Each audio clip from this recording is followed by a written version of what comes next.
Bismillahirrahmanirrahim. Assalamualaikum warahmatullahi wabarakatuh.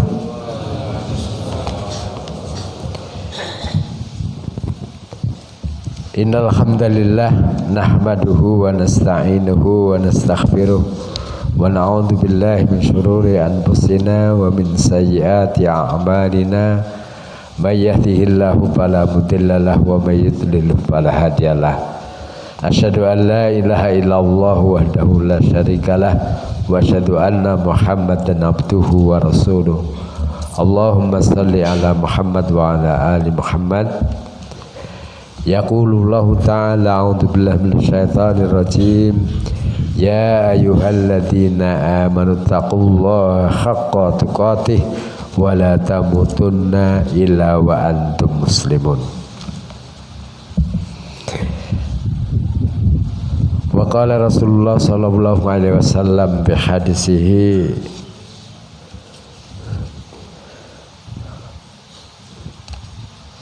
as-salatu imaduddin faman aqamaha faqad aqamadin wa man tarakaha faqad hadamadin. Wa qala bi hadis al-akhar awwalu ma yuhasibu bihi awwalu ma yuhasabu alaihi al-abdu yaumal qiyamati as-shalah fa in saluhat faqad aflaha wa anjaha wa in fasadat faqad khaba wa khasara. Shadaqallahul azim wa shadaqar rasul karim.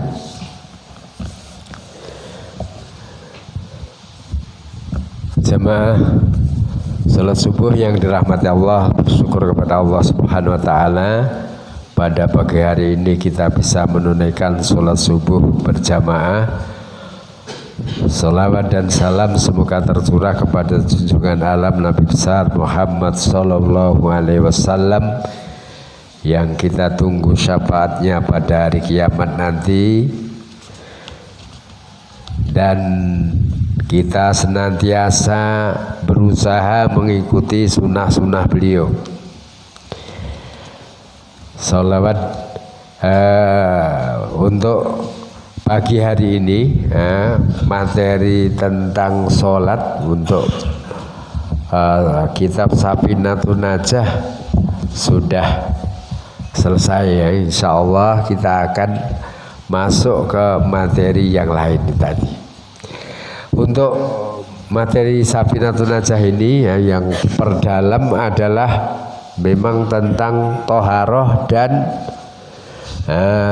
sholat. Jadi bagaimana ini menurut sholat ini, karena tadi ya, sholat ini as-sholat wa imaduddin, sholat itu adalah tiangnya agama. Faman aqamaha faqad aqamadin, barang siapa yang menegakkan sholat maka sungguh ia telah menegakkan agama. Wa man tarakaha, barang siapa yang meninggalkan berarti telah merobohkan agama.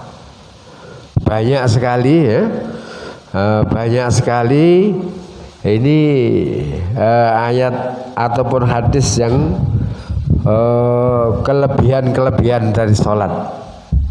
Jadi maka di dalam hadis yang lain, awwalu ma yuhasabu alaihi al-abdu yaumal qiyamati as-shalah, yang pertama kali besok akan dihisab bagi seorang hamba yang akan dihitung pada hari kiamat itu adalah sholat.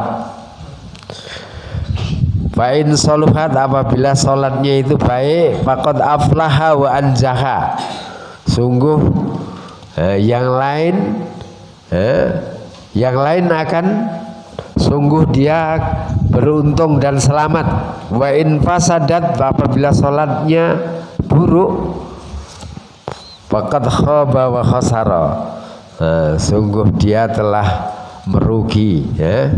Sungguh dia telah rusak dan merugi. Nah ini celaka dan merugi. Nah ini maka bagaimana setelah kita tahu sholat yang kita sampaikan ini yang diajarkan, karena ini adalah ala artinya bagaimana pemahaman Imam Syafi'i atau Syafi'iyah ini, maka di sana bagaimana kita tahu ya, artinya tahu bahwa sebagaimana ini terjadi ketika ini sejak awal ya. Contohnya begini ya. Contohnya yang berkenaan dengan nanti akan terjadi perbedaan-perbedaan itu namanya fikih ya. Fikih itu pemahaman, maka kita harus toleran ya, yang kita imam yang bagaimana sholat menurut Imam Syafi'i itu yang sudah kita paparkan ini banyak kan adalah Imam Syafi'i. Apabila nanti kita sudah keluar, misalnya ke artinya ke Solo situ saja. Nah, nanti ada saudara kita yang mungkin berbeda. Nah, ini bagaimana menyikapinya? Nah, ini kita harus ngerti. Nah, tapi mesti yang pokok mesti sama. Kita contohnya pokok itu sholat yang diwajibkan itu apa? Dalam Quran kan hanya disebut aqimus sholah, tegakkan sholat. Tapi sholat yang mana? Kan gitu kan? Ini maka kita harus ngerti. Terus bunyal Islamu ala khamsin, bahwa Islam itu dibangun di atas 5 pondasi. Syahadatu alla ilaha illallah wa anna Muhammad Rasulullah. Yang pertama bersaksi bahwa tidak ada Tuhan selain Allah dan Muhammad itu adalah utusannya. Wa iqamis shalah, menegakkan salat. Lah salat yang mana? Gitu kan? Salat yang mana? Apakah salat tahajud? Sebelum turun salat yang 5 ya, salat yang 5 itu memang sholat malam pada saat itu. Nah itu kan contohnya seperti itu. Terus wa iqamis shalah wa ita'iz zakah wa shaum Ramadan wal hajj. Itu memang 5 ini sepakat para imam. Sepakat bahwa rukun Islam yang 5 ini dijadikan syiar terbesar.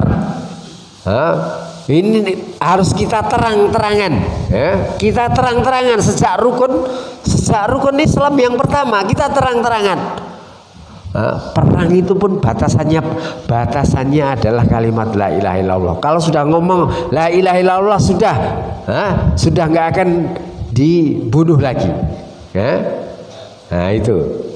Terus iqamis shalah. Lah ternyata iqamis shalah atau dirikan atau tegakkan sholat ini sholat yang mana?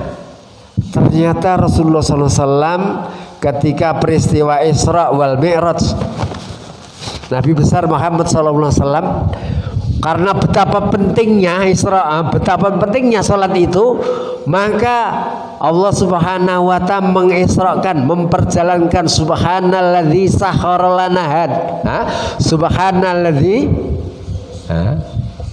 subhanalladzi asra bi 'abdihi lailam minal masjidil haram ilal masjidil aqsa alladzi barakna halahu liyudriyahu min ayatina innahu huwas samiul basir.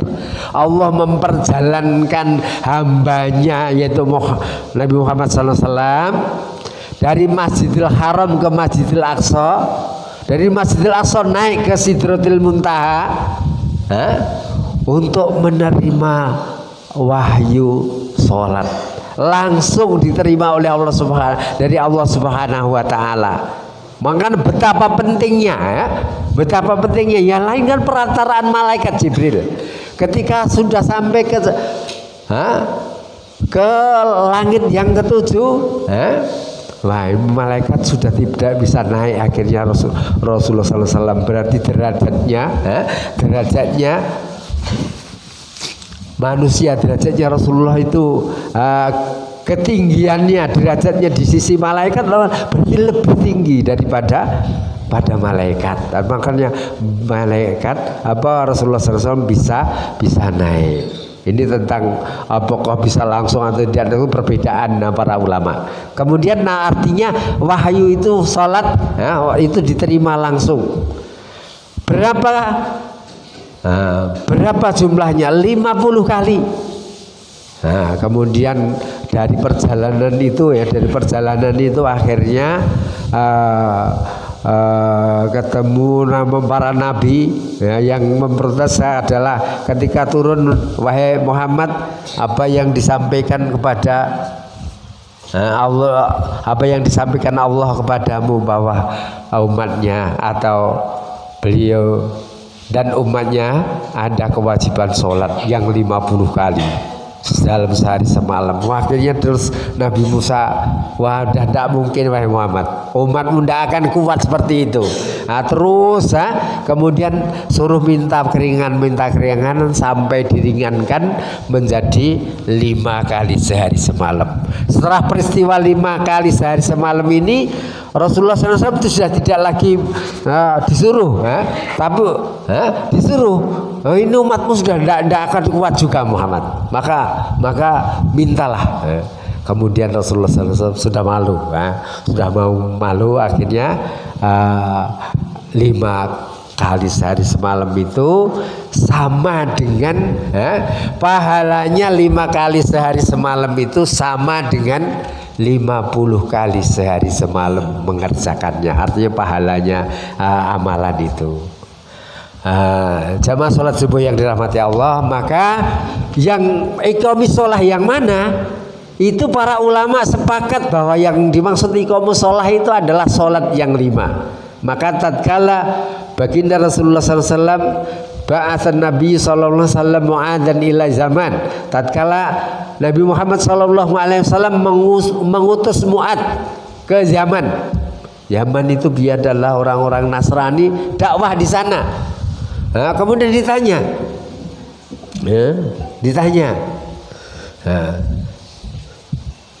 disampaikan apa yang perlu disampaikan di sana karena orang Nasrani.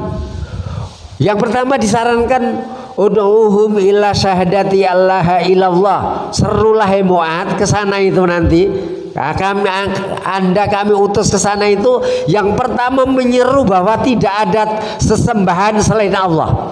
Ud'uhum ila syahadati allaha ilallah. Agar mereka itu sampai bersaksi. Bersaksi itu apa ya? Bersaksi itu begini ya. Kalau kita bersaksi itu biasanya kan melihat dulu baru mengatakan. Maka artinya memahamkan orang-orang Nasrani di Yaman pada saat itu seperti itu.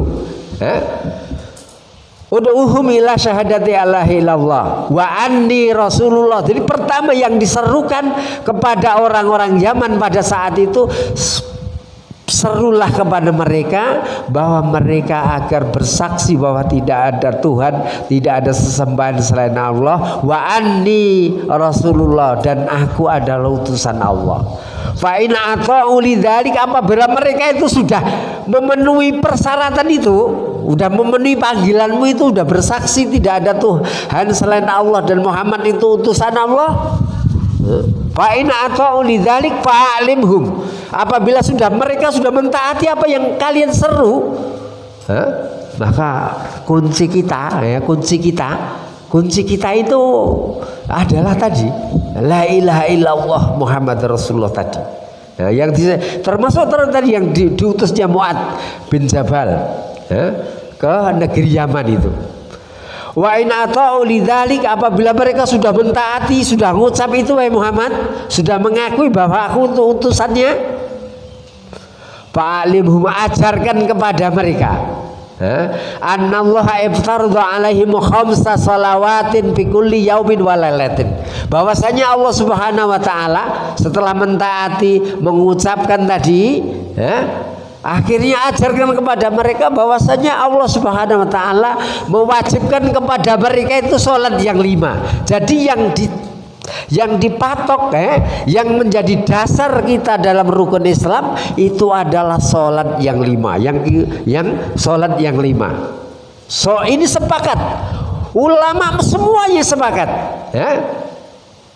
ulama semuanya sepakat bahwa sholat yang 5 ini adalah suatu kewajiban. Lah nanti akan kemarin sudah kita gali hukumnya bagaimana,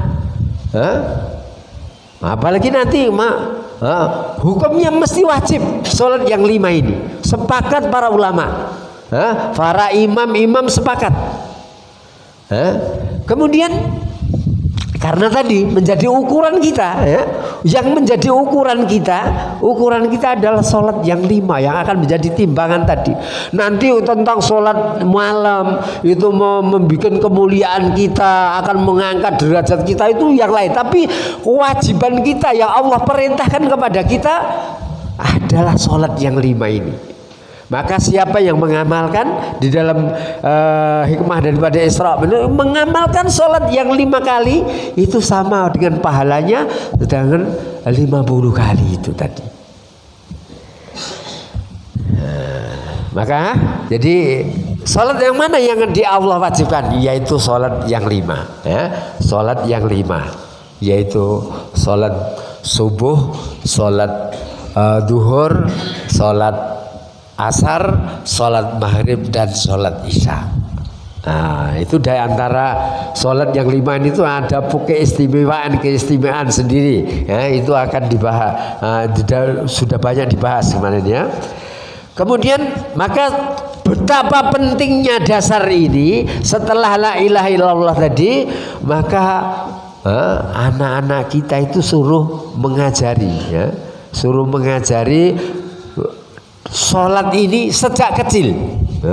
Rasulullah SAW, baginda Rasulullah SAW bersabda, murru awladakum bis sholati idza balagha sab'an.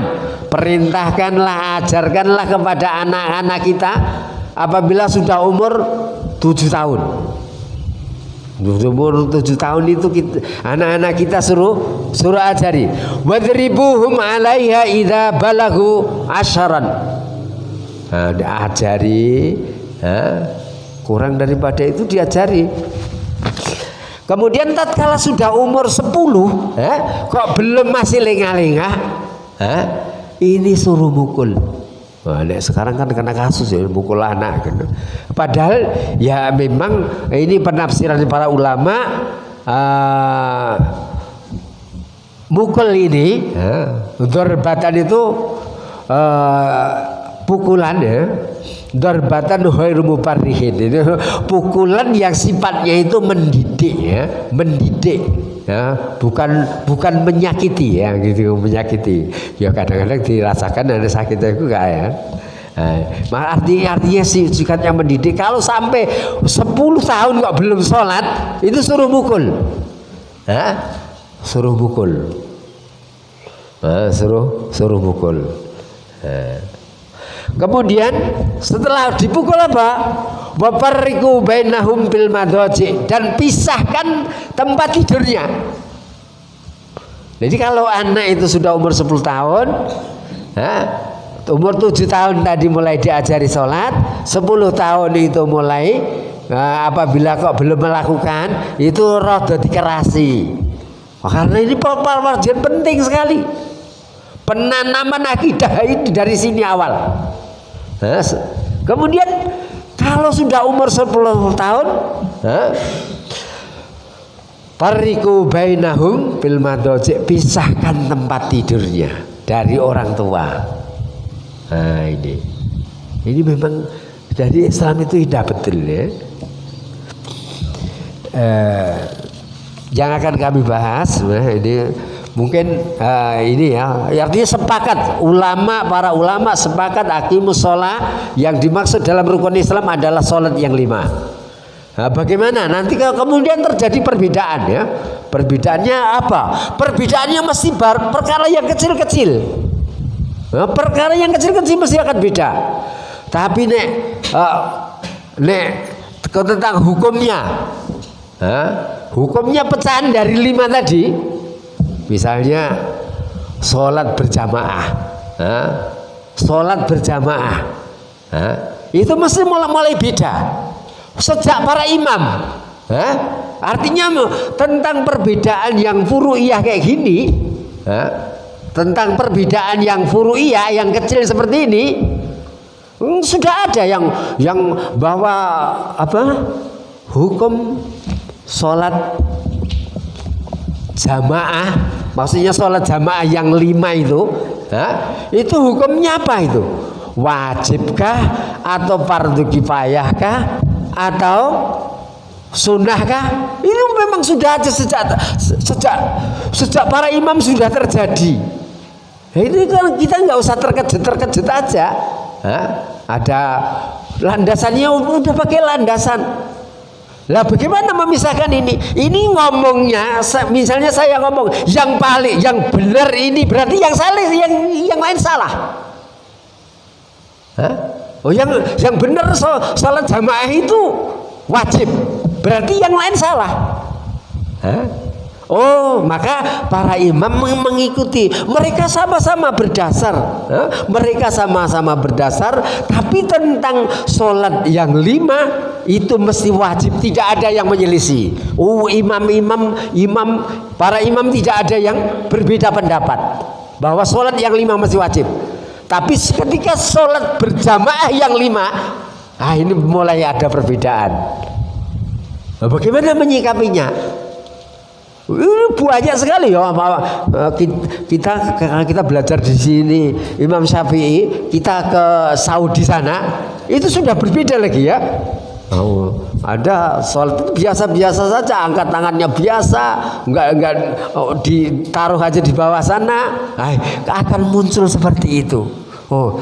Maka nanti di antara Syafi'iyah ya kan, di antara 4 mazhab aja berbeda.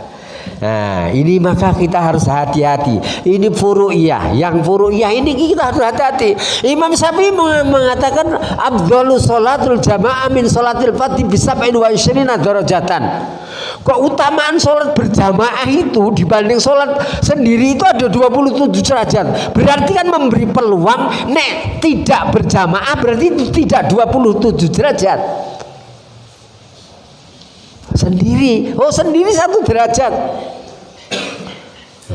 Lah sholatnya sholat berjamaah di rumah, apa ya 1 derajat?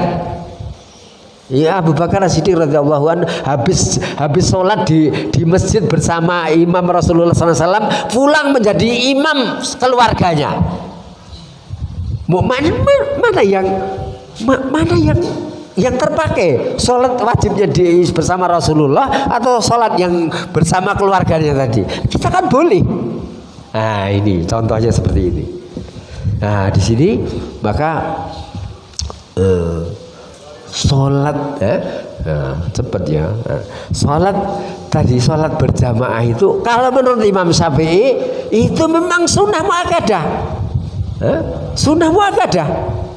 Artinya ini memberi peluang kepada kita. Kalau sampai misalnya ya ada imam yang lain yang mendasarkan itu sholat berjamaah itu berdasarkan ayat a'udzubillahi minasyaitonir rajim, fa idza kunta fihim fa aqamta lahumus shalah faltakum ta'ifatum minhum ma'ak. Jika engkau berada di lingkungan kaum muslimin kemudian engkau mendirikan sholat, hendaklah sebagian kalian kaum muslimin mendirikan sholat bersamamu berarti berjamaah. Ini dalam posisi perang. Nanti kan ada yang komentar, ini wajib, ini ya wajib, menghukumi wajib berdasarkan ini. Perang saja sholat berjamaah. Sholat perang saja sholat berjamaah, apalagi tidak perang. Nah begitu kan. Ya ini memang sudah muncul, sudah ada sejak sananya, artinya sudah sejak dulu. Maka nanti ketika kita orang yang berilmu mempelajari ilmu, enggak terkejut. Oh itu sudah sejak para imam sudah kayak gitu. Lah kalau Imam Syafi'i tadi mengatakan oh lebih utama, berarti 27 derajat. Bagi laki-laki ya kalau sudah diiming-imingi kayak gitu ya, iming-imingi kayak gitu 27 kebaikan di rumah. Nanti mendasari kejiwaan kita loh. Artinya kebiasaan kita. Kalau itu kebiasaan, kalau tidak kebiasaan, sudah hadir di Masjidil Haram sana pun sholatnya masih di kamar. Padahal sholat di Masjidil Haram itu 100.000 kali.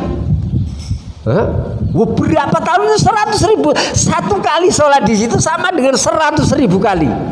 Tapi kalau kebiasaannya memang jamaah di rumah, di rumah saja, ya udah akhirnya di rumah. Nah ini maka ini penting sekali ya, penting sekali ketika Allah sudah atau Rasulnya sudah memberikan keutamaan itu, bagaimana kita seorang yang berilmu itu bisa meraih keutamaan yang Allah atau Rasul berjanjikan tadi, akhirnya menjadi kebiasaan nanti. Nah seperti itu. Jadi satu tadi ada yang mengatakan wajib sholat berjamaah, sholat yang 5 itu wajib. Coba nek kita misalnya fardu ain misalnya. Nek fardu ain ketika ada orang-orang nyuri-nyuri ya. Kalau mungkin di tatanan sana di Mekah itu orang-orang tinggal gitu saja nggak masalah kan. Tanah haram itu nggak kita ngelempeh apa. Ini tanah haram. Ya kan ditaruh aja di situ. Qadarullah kami kemarin itu pikiran saya itu ninggal tas apa kan. Kami mau mundur mau ambil wudhu, kok sudah nggak tahan ini mau ambil wudhu. Terus akhirnya ketika mau masuk itu sudah terhalang oleh polisi kan, sudah penuh nih, nggak mungkin lagi masuk ke sana, akhirnya harus ke sana. Pikiran saya tadi cocok juga. Yang saya ambil dokumentasi yang penting, dompet lah tak bawa. Setelah sholat Jumat selesai, barang saya tidak pindah-pindah, masih di situ aja. Orang ya sholat di atasnya. Di situ tanah haram kayak gitu. Lainnya kita kan tidak ya kan? Coba kita masang uang di situ ya kan? Memang alamnya berbeda. Alamnya masih berbeda, maka akan terjadi perbedaan ya. Perbedaan itu seperti ini. Jadi coba kalau ya Allah ngasih tadi, ada yang berpendapat fardu ain, ada yang berpendapat sunnah muakkadah. Terus bagaimana kita menyikapi ini? Atau ada yang fardu kifayah. Fardu kifayah itu kalau sebagian kelompok masyarakat sudah berjamaah ya enggak kena dosa semua. Tapi kalau enggak ada yang berjamaah berarti dosa semua. Maksud saya itu dasarnya ma min salasin fi qaryatin aw badwin la tuqamu fihi sholatul jamaah illa istahwada alaihi musyaitan.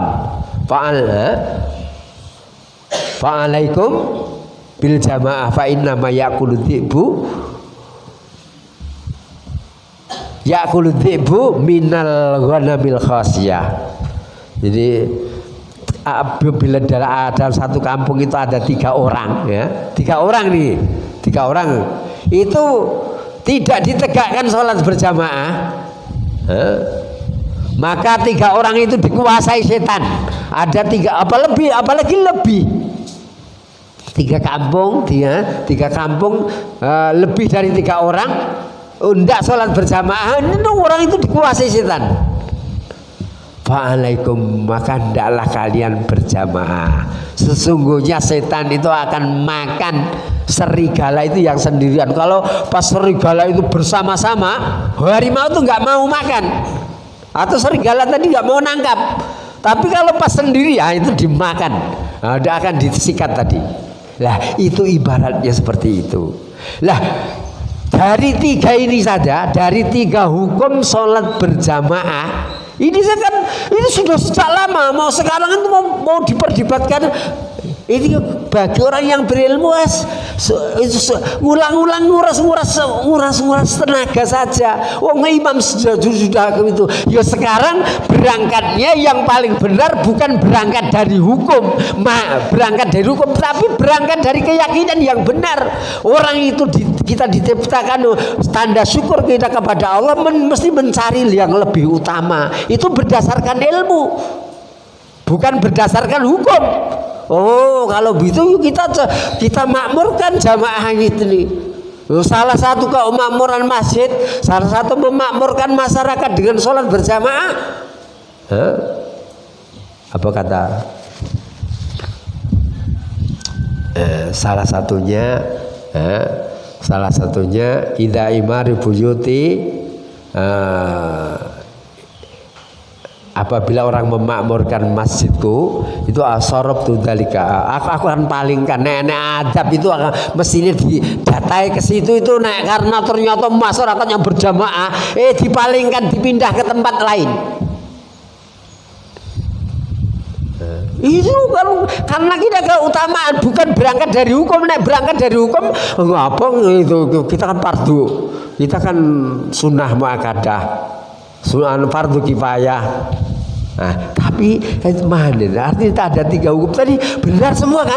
Maka kalau ini kita menyikapi 3 hukum ini saja, ketika menyikapi oh itu salah, berarti yang benar ini, saya ngomong gitu ya, yang benar ini kan berarti yang 2 salah.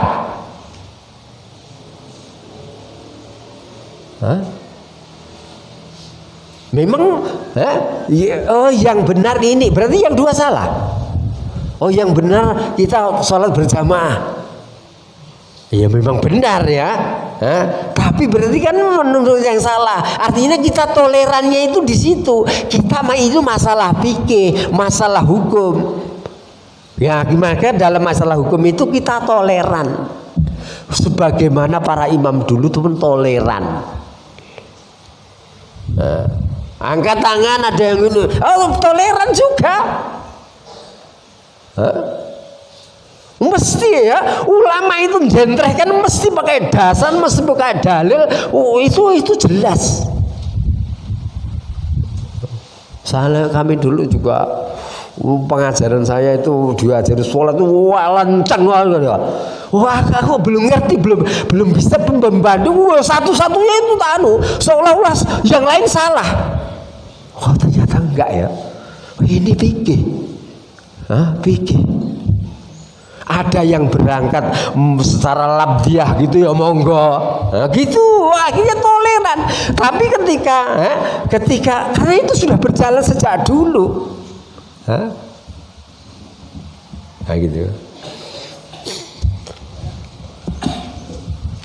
Jadi seperti itu ya. Itu hukum sholat berjamaah. Hukum sholat berjamaah itu muncul 3 tadi ya. Dengan adanya muncul 3 hukum itu akhirnya kita menyikapi itu enak. Orang yang mengatakan ini ya, kok dia sudah tahu hukum, sudah tahu ilmu yang ini kok ya kurang ya. Ya ini kita baca saja. Nek ditengok dari keyakinan ini berarti kan lebih utama keilmuan ketika sudah ilmunya tinggi itu bisa mengambil manfaat dari ilmunya itu yang lebih baik dari sini. Maka kami sampaikan, marilah ya, dengan kita banyak berbeda ya nanti ya. Duduk tahiyat atau apalagi kan tahiyat itu rakaat yang kedua itu duduknya tawaruk atau iftiras itu kakinya diduduki atau tawaruk artinya kaki sebelah kanan dimasukkan sana. Itu renek ente bicara kayak gitu itu renek ente renek salah ya hukumnya ngono. Kalau iftiras kan berarti saya harus tahiyat pertama bukan tahiyat terakhir.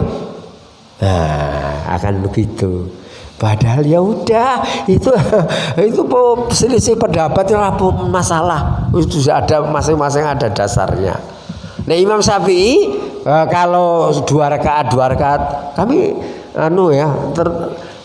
tahun yang lalu ketika kami umroh itu di Mekah Madinah itu adzannya itu as-sholatu khairum minan naum ya, itu adalah ketika adzan yang pertama. Sekarang adzan yang kedua. Sekarang adzan yang kedua. Kaget saya kan.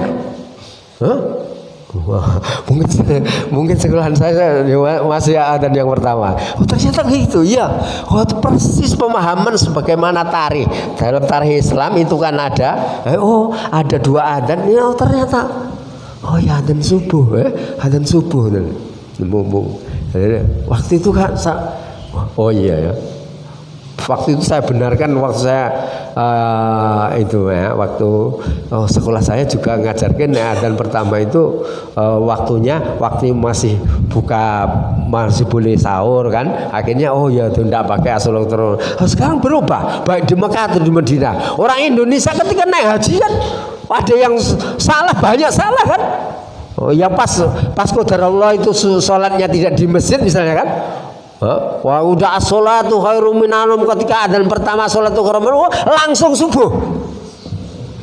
Banyak. Banyak. Akhirnya kan jadi kan diambil pelajaran dari para ulama di sana. Wah, bahaya sekali ini. Saya adzan ini bisa membahayakan umat sekian. Tak telusuri. Oh, gitu ya. Akhirnya ternyata di sana pun bisa ya kan, artinya ijtihadnya itu bisa berubah karena rujukannya karena ulama-ulama ya, kitab-kitab kecil-kecil ini yang kita pelajari ini. Oh, Syafi'iyah begini, Syafi'iyah gini, sebagai pembanding para ulama di sana. Nah, begitu. Jadi mudah-mudahan sholat yang sudah kita pelajari ini terjadi perbedaan tadi, itu kita longgar dalam fikih, itu kita longgar, perbedaan nggak masalah. Ada yang begini sepanjang itu masih mendasarkan itu tidak masalah. Maka kemarin pertemuan ulama di Solo Raya itu ya. Nah, jadi orang yang mengatakan yang benar ini berarti nyalahkan yang lain.